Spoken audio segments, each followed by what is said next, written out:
টাকা কি করেন? তো যাই হোক, পানি বিক্রি করেন না? এই চেয়ারটি তো মনে হয় সেই ইমাম সাহেব বসে নাকি, না রাজীব সাহেব বসে নাকি? রাজীব সাহেব বসে, আমি বলছি। যাক, আপনি এখানেই সদস্য নাকি? দায়িত্বে আছে? এটা সুন্দর করণ লেগে আমি ওরে বলছি। ওই অসহায় মানুষ, ওই তারেক রহমানের ভালোবাসে, বর্তমানে যে সরকার আছে এরে খুব ভালোবাসে, খালেদা জিয়ারে ভালোবাসে হিসাবে ওরে এখানকার যে ধান ক্ষেত করছে, ধানের জি ওই যে পেলা গাছে এখানে ধান করা হচ্ছে।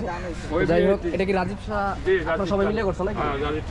তো এখানে ধান করা হয়েছে, তারই পাশে সেই ভাইরাল মসজিদটি। তো আপনাদের মসজিদের কার্যক্রম কিরকম চলতেছে, কি এটা হবে?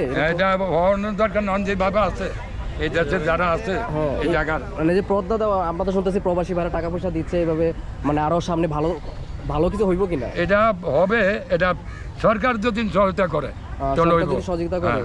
অল্প কিছু টাকা পাইছে রাজীবে 20,000, এটা দিয়ে যে কাজকর্ম, ওই যে যাই নমাজ আরো জিনিসপত্র এটি আনছে, পোলাপান পড়ানের ওই যে কাজে আনছে, কোরআন শরীফ আনছে, এটি যারা পড়ালেখা জানে না এদেরকে এখানে পড়াইব। এটা তারেক রহমানে এটি দোয়া পাইব। নতুন সরকার, তারেক রহমান খুব খুশি।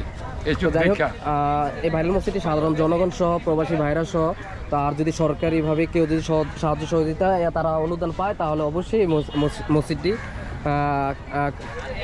সুন্দর হওয়ার চেষ্টা করবে।